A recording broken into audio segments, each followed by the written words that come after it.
Hi folks, it's Rory here. In my last video I talked a bit about the history and mechanics of Inquisitor, a 2001 narrative skirmish wargame from Games Workshop, and in this video I'm going to do a let's play so you can see how some of these mechanics actually work on the tabletop.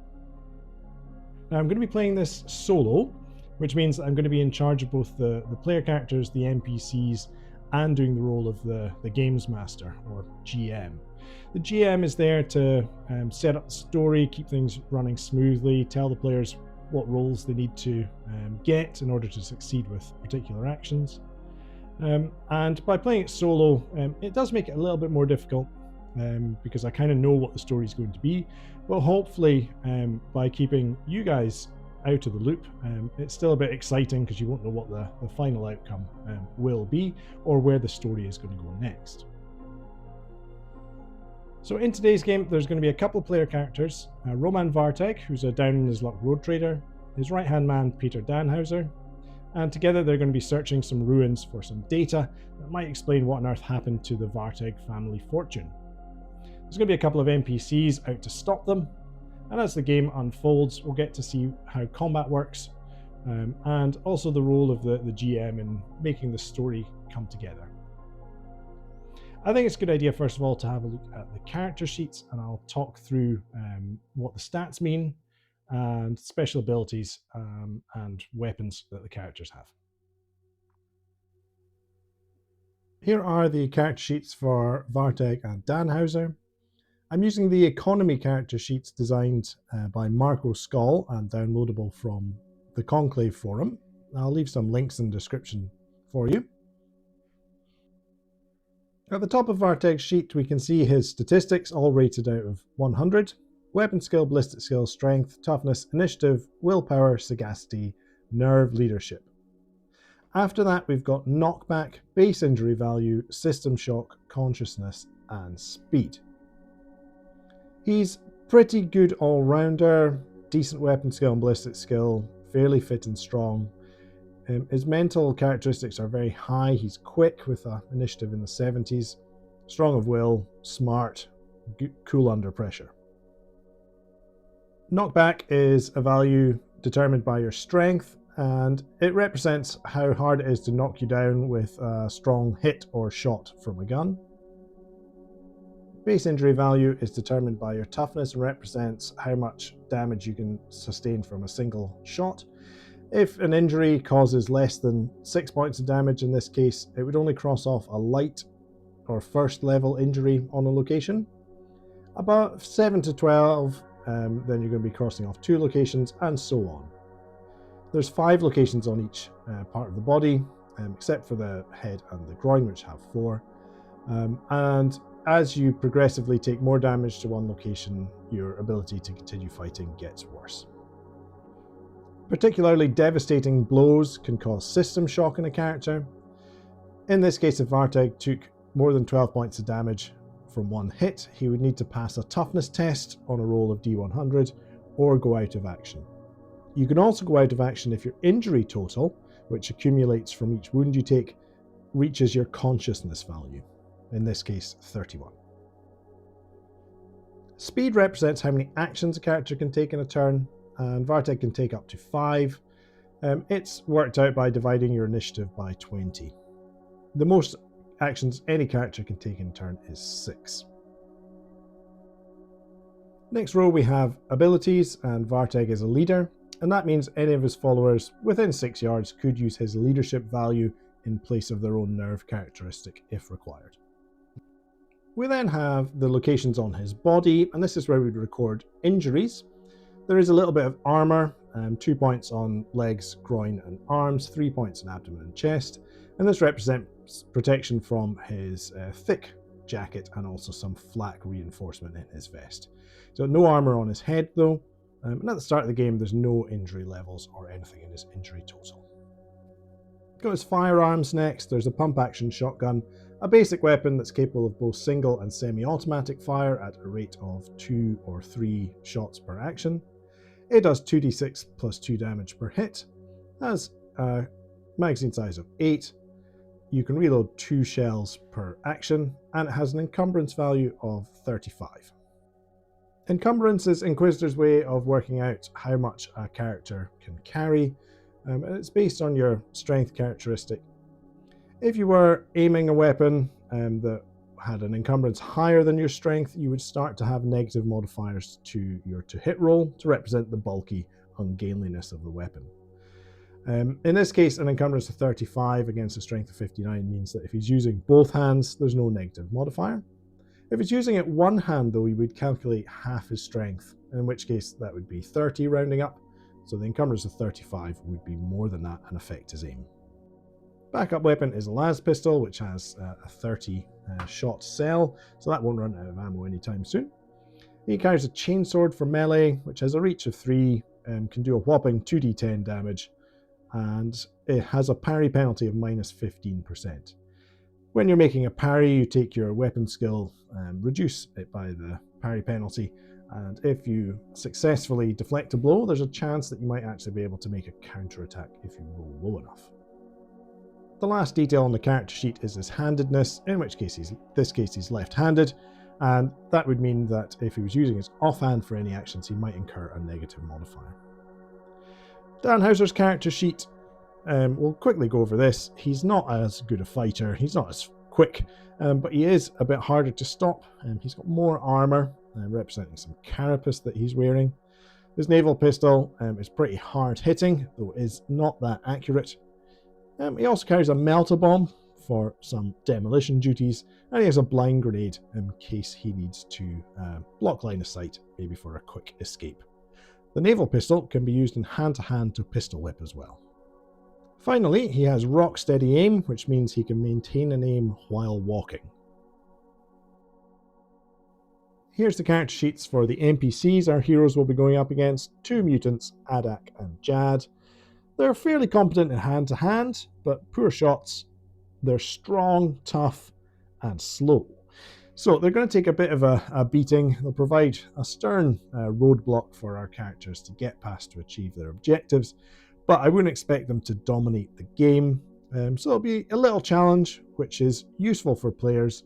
They don't want the GM to be ripping their characters to shreds in the first game. That's not fun for anybody. And if it comes to it, the GM can always have these mutants make poor, stupid decisions, as perhaps represents their low sagacity, and that can be a way to help your PCs achieve a goal if the dice are going against them. Roman Varteg is back from the dead.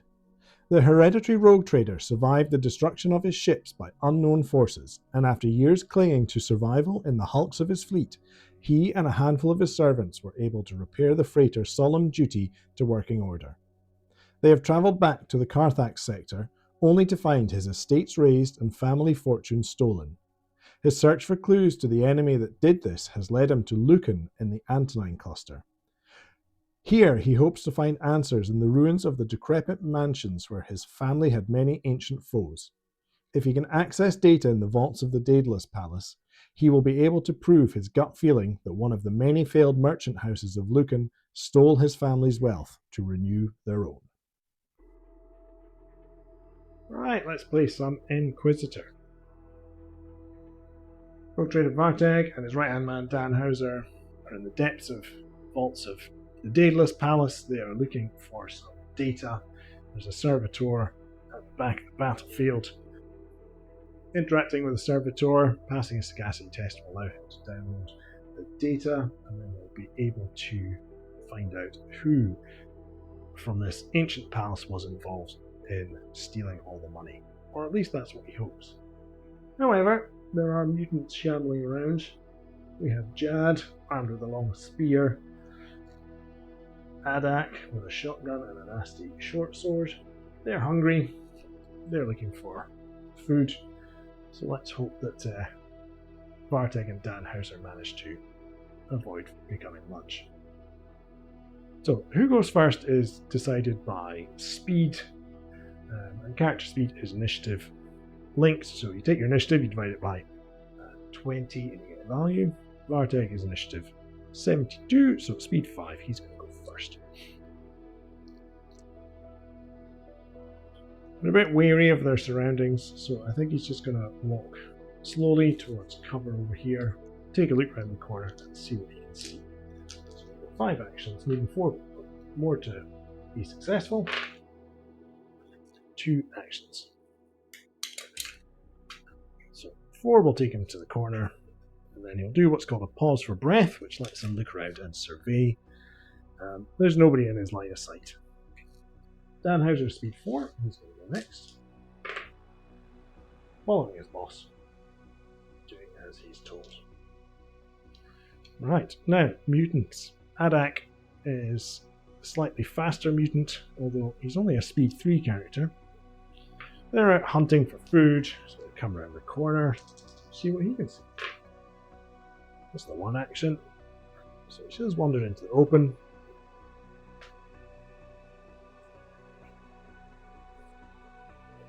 I think both Adak and Vartek can see each other's direct line of sight between those 2 models. Jad can do much the same. He's going to walk around looking for food, try to catch it with his spear. 2 actions.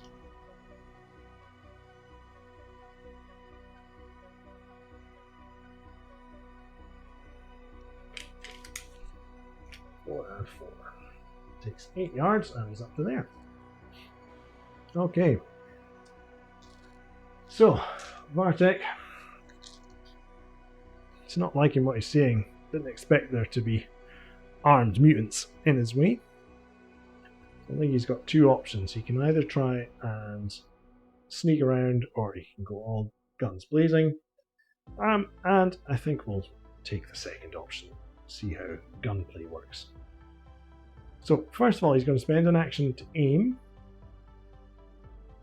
and then he's going to fire on single rather than semi, because that means he'll get to keep his aim bonus between shots because there's not too much recoil. So you can get up to 4 shots. So take 5 actions, first one to aim, and then as many shots as possible. So 3 successes. Okay, so I have to check the range first. Which is 15 yards to the target. We'll look at the range modifier for a pump action shotgun, which is range bad E. 15 yards is -5. An aim action gives you +20. Vartek's ballistic skill is 65. So +15 overall, needs 80 to hit. A 69 is a hit. To roll for location. 36 is an arm. It looks like the left arm and right arm are probably equidistant, so we'll randomize that with a d6. 1, 2, 3 is the left arm, it's the right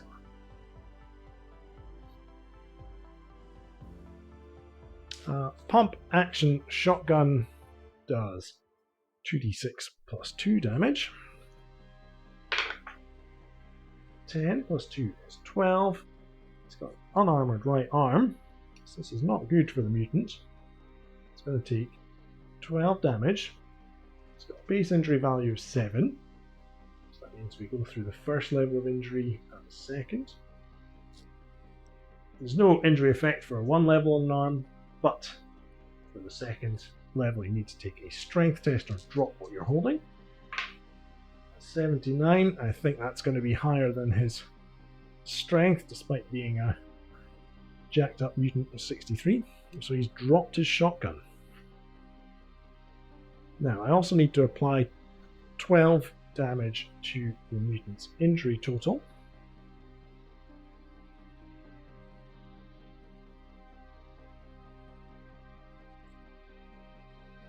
We've got knockback of 6. 12 is double that, so when you do double knockback value, you force a character back a couple of yards.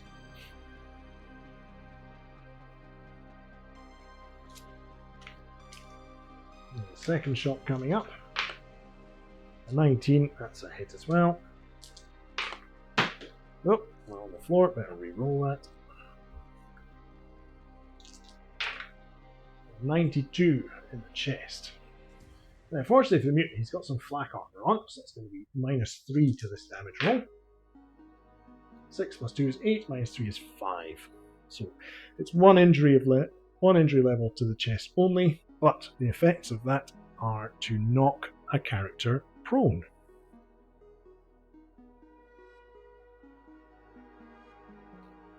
There's another 5 added onto his injury total of 17. It's got a consciousness value of 33, which is half his toughness, and if you hit half your toughness in injury total, you pass out. Now, Vartek has fired 2 shots.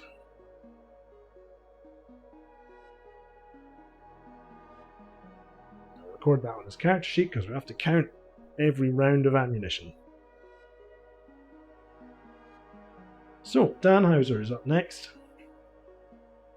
His boss is doing an ample job providing covering fire, so he's going to run past him to try and flank this mutant. He's going to get back up. He wants to be in a position to put a naval pistol round through its brain. So he's going to run over to this building. 3 successful actions. A run is 6 yards. 6. 12. Yeah, we're well within 18 to get to the corner of that building.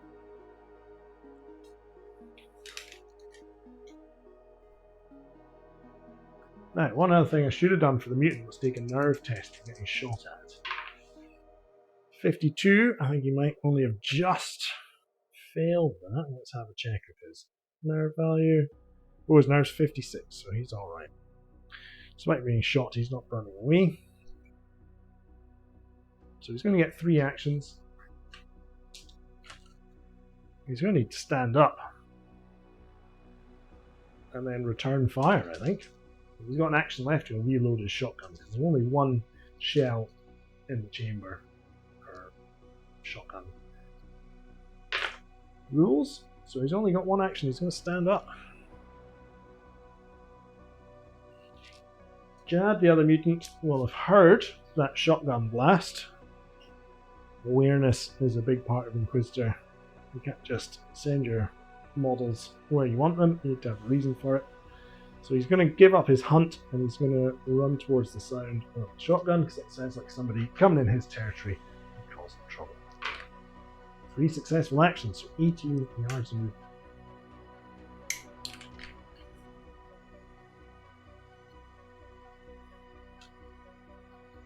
Oh, he's getting close.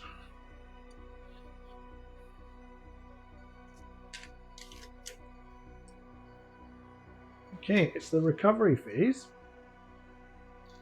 at the end of the turn. So I have an attempt to lessen injury totals. So we need Adak. If he can roll under his toughness, we'll take D3. And then he gets the toughness bonus round over 60. So D3 plus 1 off his injury total. He rolls 17. So that's under his toughness value. So he gets 2 off his injury total.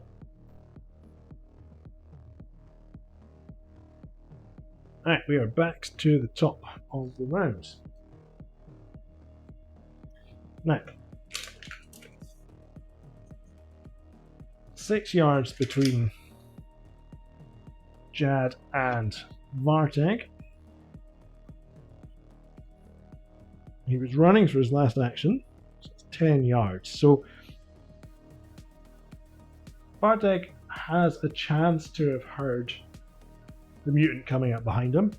However, he was blasting away with his gun, which is pretty noisy. So I think I'll make the GM's ruling here that it's not an automatic awareness. You'll need to pass an initiative test. So 72. Rolls a 7. Oh yeah, he's smashed that test. So he's heard someone running up behind him. Now, we're going to have Vartek turn for 1 action and then blast this mutant as many times as he can with his shotgun. He turns, he only gets 1 shot though. There's no aim bonus, but at this range there's no negative modifier for the range, but you do take a -2% per yard of movement. So last action was a run, 6 yards, so minus 12. Let's go 63, so 51. 61. Let me just double check, but I think he has missed. This could be nasty for a Vartag. 65 his ballistic skill, minus 12, needed 53, so no, it's a miss. However, does the mutant get scared by that shot? Let's take a pinning test. His nerve is 50. He gets a plus 20% bonus because it didn't actually hit him, so 70. 79. He has failed his nerve test and become pinned. Now, how far do you dive for summary? Dive for cover. D6 yards.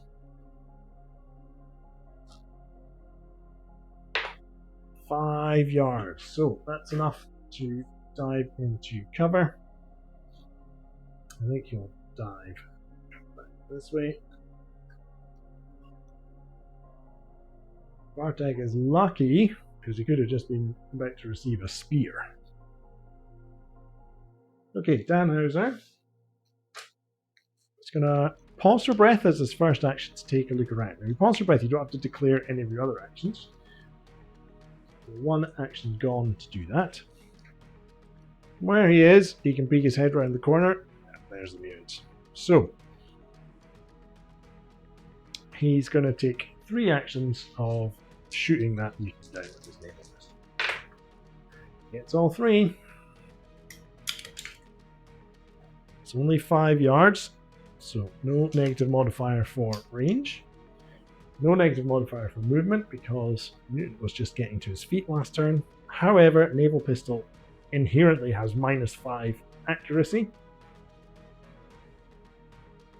Danhauser's ballistic skill is 60, so 55. 3 shots. 27 is a hit. Where does it hit the mutant? 73, which is the abdomen, for 2d6 plus 4. 11. Does have flak armor, so that's only 8 points to the abdomen. But that is enough to do 2 levels of damage. 2 levels of damage to the abdomen. Add d3 to the injury total. Another 2. And he's minus 1 speed and not prone, so he's down to speed 2. This is not great for this poor mutant. His injury total is now up to 25, and there's still 2 shots to come. 50, that's a hit. 14, it's a leg.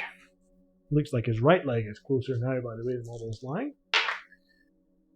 No armor there, so that's 12 points of damage and 2 levels to the right leg. 12 points of damage, well, we're going up to 37. And that mutant is out of action now. Danhauser doesn't know that, so he'll have taken another shot. So that's 3 shots fired.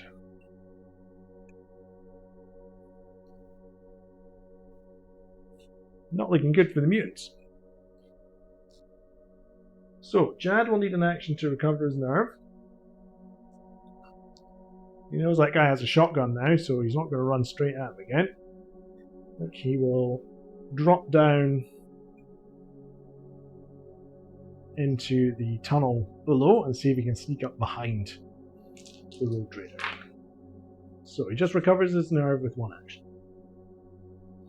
Now, it would be the recovery phase, but the only person who's injured is out of action. There is a special ability called True Grit, which would let you come back from being out of action, but this mutant does not have it. So, back to the top. Vartag is going to wait for the mutant to pop its head back out. So he's going to aim at this space. Successfully does. I think we'll cap it at 3 levels of aim, so his gun is rested on the wall and ready to blast anyone who comes back up there. Little does he know though, the mutant's not going to come that way. Over to Danhauser, he can see that his mutant opponent is splattered all over the rockcrete, so he's going to make his way towards the servitor and get the data. Only one successful walk action, doesn't get him very far. So mutant is going to drop down and then sneak underneath through the tunnel. One action to go down the ladder that's there. Now, a sneak is only 2 yards, but it lets you move without the enemy becoming aware of you.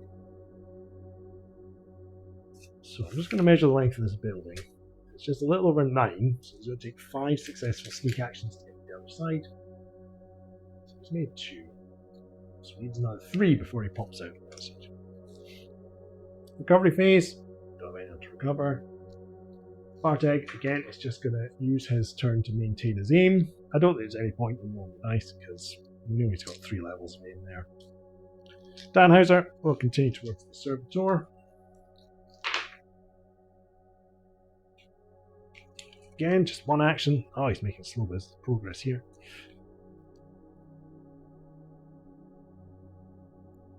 Now, a mutant, he needs 3 sneak actions to clear the underside of this building. He only gets the 1, so he's going to need another 2 next turn.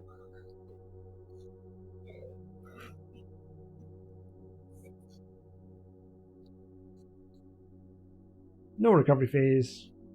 Bartek. Not much to do. Still waiting for that mutant to come back out.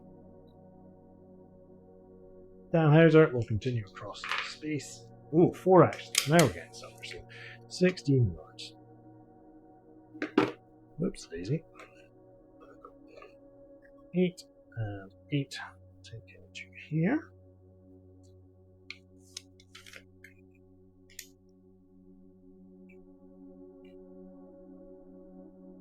But just as Danhauser is about to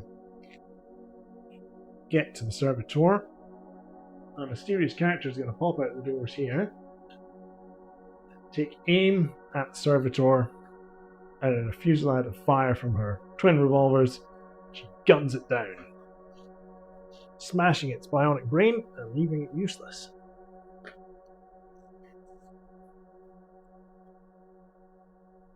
What on earth is going on? So the mutant is going to continue its sneak. Yes, it's managed to clear this and is now behind Danhauser, now behind Bartek. Bartek will have been alerted by all those shots. Doesn't sound like Danhauser's guns. So he's going to break off his aim, and he's going to climb up here, have a look, see what's going on. So he climbs up, he moves over, pauses for breath, and is aware of this woman with a pair of smoking guns who looks entirely out of place here. She's armoured, she looks like she has money and abilities. They've only been encountering dregs on this planet. Who is she? Danhauser has just seen the servitor get shot. He's heard where the shots have come from, so he's going to take cover back over here and take aim at the corner of that building to see if anybody comes out of it. Oh, he only manages a run action, so he's not quite in cover yet. The mutant is going to sneak up the ladder. 3 successes, very silently making his way up to the top. It's about 6 inches. 4 inches up and 2 inches across, so he's still maintaining a sneak.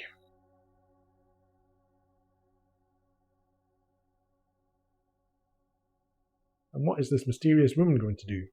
Her mission is successful, so she's going to go back inside this building, through the door,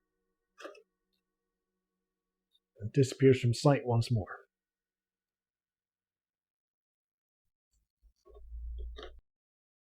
Bartek is going to cross the gap to see if he can get through that door after her.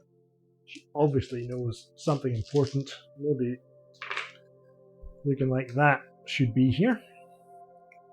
So 3 actions. He goes down and across and then up the ladder on the other side. Danhauser will continue his run to cover. Very slowly. Obviously all at 6s and 7s after seeing that servitor get torn apart and the information they came for disappear.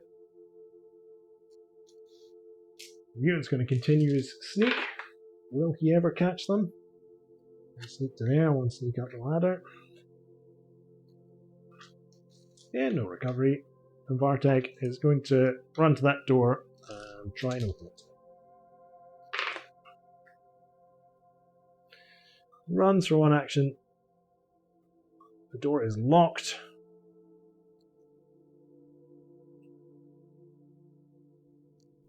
Finds that it won't open no matter how much he pulls on it. It is mag locked. He thinks about using his shotgun, but then he remembers Danhauser carries a melter bomb. That'll get through the door. So he's going to shout for Danhauser to come to where he is. Danhauser will have heard, so he's going to run over.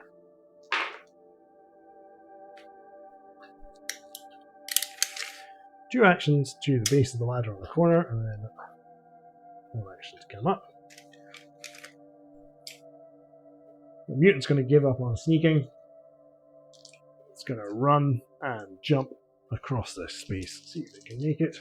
So a sprint and a run. Okay. Now, jumping is not a sure thing. How far is the distance to cover? 4 yards. I believe we have a chance of failure here. So, you can jump a number of yards equal to your strength divided by 20. But if you sprint before, you get to add 50%. So, what is his strength? 74. 5 yards that works out as, I think. So, he's done it. Good oomph. Not enough to get into combat, though. Bartak will have heard the mutant landing behind him. So, he's going to, for 1 action, swap his shotgun for his chainsword. And then he's going to engage the mutant. Yes, 1 action to swap weapons. And 2 combat actions. Okay, now. Okay, so we need to do some calculations on the 2-hit roll. To begin with, weapon skill gets a +10 bonus for charging, so we're up to 73. However, it's -10 because the spear's reach of 4 is 1 more than the chainsword's reach of 3. So we're back where we started at 63. Got 2 attacks. The 15 is a hit. Now, the mutant can attempt to dodge or parry. If you parry successfully, you get minus the parry penalty, you have a chance to counterattack. It doesn't have very good weapon skill. Parrying the spear is difficult, so he's just going to dodge, which gives +20 to your weapon skill. 38, it's a successful dodge. Now, Bartek will attack again. An 18, it's going to be another hit. The mutant will dodge again. However, this calculation is going to be based on half weapon skill. Every time you dodge, it gets harder to do it next time. So 27 plus 20 is 47. 41, oh, just manages to dodge. Now, Danhauser is going to come to his boss's rescue. He's going to close the distance and then he's going to fire his naval pistol hand to hand. So he's only going to get the 1 attack, so he's going to have to run for 1 and then run to arm's length for the next one. There's no other modifiers, such as reach, coming into this. for shooting a pistol. It's a hit. You can try and dodge. Back up to 74. 86. No. Right. Where is he hit with his naval pistol? 60. We can add 10 to that. 70 to make it the abdomen. For 2d6 plus 4. 8 points damage to the abdomen of the mutant. Does have a little bit of armor on there, so it's only 6 points, which takes it down to 1 level of injury.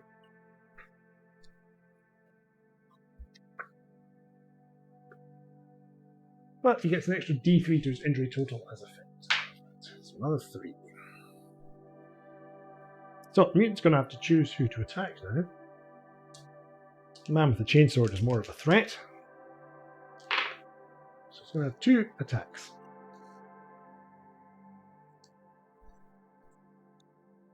Mutant's web skill's 56. He's got an extra point of reach over the chainsword, so it's 66 to hit. 72 is a miss. Second attack. And 90 is another miss. In the recovery phase, the mutant is going to recover d3 plus 2 because he's toughness in the 70s.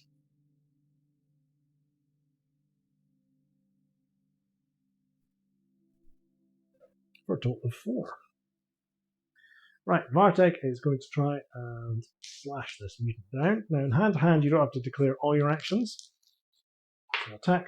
Yep, so first action attack. 35 is going to be hit. He's going to try and dodge on 74. Does. Another attack action. Yes. 24 is another hit. Another dodge. 24. Oh, it's a successful dodge again.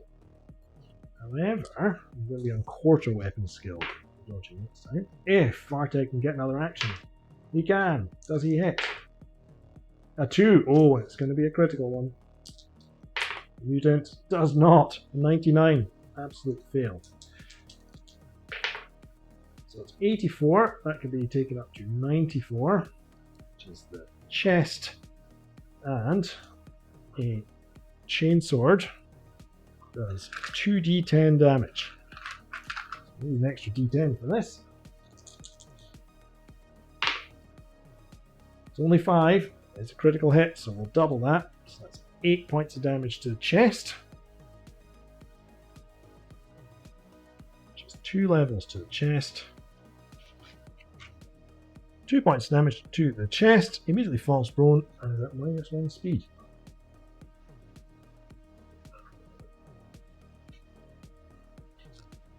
Okay, so it's a bit easier now for... In fact, there's one more action. Can Vartek finish him off? Oh, doesn't get that action. So, Danhauser. Try and put the coup de grace with his pistol. 3 actions. Okay. So, first shot. 54. That will be a hit because he's going to get a plus 10 bonus for the opposing model being lower than him now because it is prone.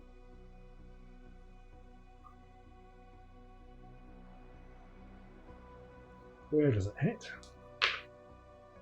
In a leg. Probably the left leg is closest. 86 plus 4. 9 points of damage. That's 2 levels of damage. Next shot. He manages to miss that one as the mutant thrashes around on the ground in the final one. A miss as well. Oh dear. This mutant is rolling and rolling, getting out of the way of all these shots.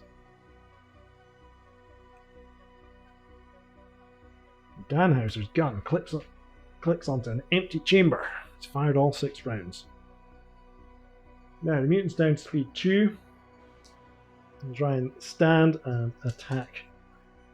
Vartek stands, attacks.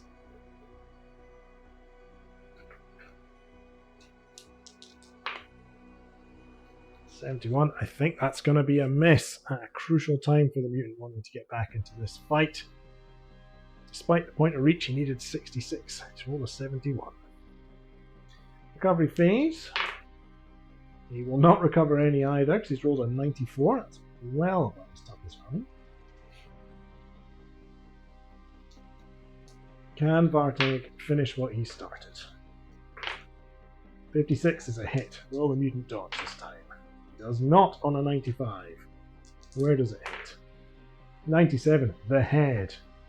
So this could be bad news for the mutant. 2d10 damage from the chainsword to the head. Again, not a very impressive roll, only 6. 1 level of damage.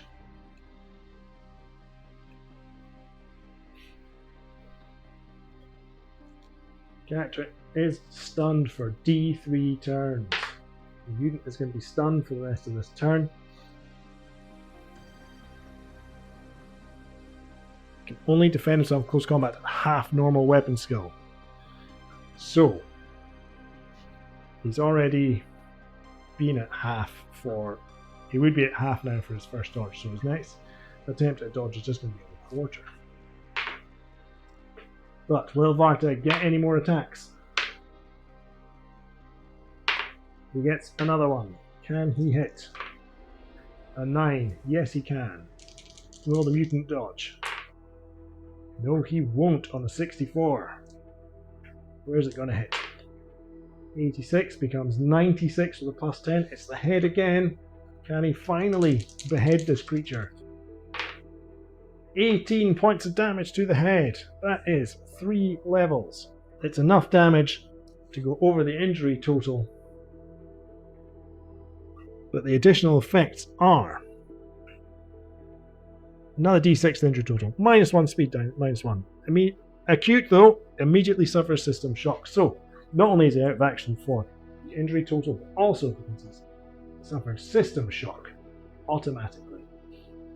System shock can also be applied when you do a lot of damage with one hit. The character would have to take a toughness test or go out of action. But some of the injury effects, like this one for head damage, takes you out anyway. Only a couple more points were needed for that to turn into a full-on dead roll. And if Vartag hadn't been so rubbish on his first couple of head hits, that would have been the case. Now, I think that's a good place to wrap things up. Danhauser will use his Melt-A-Bomb to get through that door. And they will chase that mysterious woman and see what on earth she was doing, destroying their one hope of getting data about their family's fortune. So there we go. Vartag and Danhauser were foiled in their attempts to get the data. But now there's a bit of an emerging storyline, and finding out who that mysterious woman was who shot down the servitor will be the seed for the next scenario. As the GM, it's sometimes a good idea to have a very rough idea of where you want a campaign to go, but be flexible enough that if something occurs in-game, you can use that as the next part of the story. I hope this was a useful video and that there's been some opportunity to see some of the basic mechanics like moving, shooting and close combat. I think in a future video we'll maybe introduce psychic powers and see how they work. And then if these prove popular, maybe I can explore some more adventures far and wide in the Carthax sector as Roman Vartag tries to find out the truth behind his Rogue Trader dynasty's misfortunes.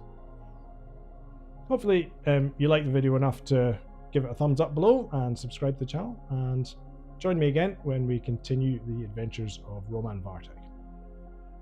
Bye for now.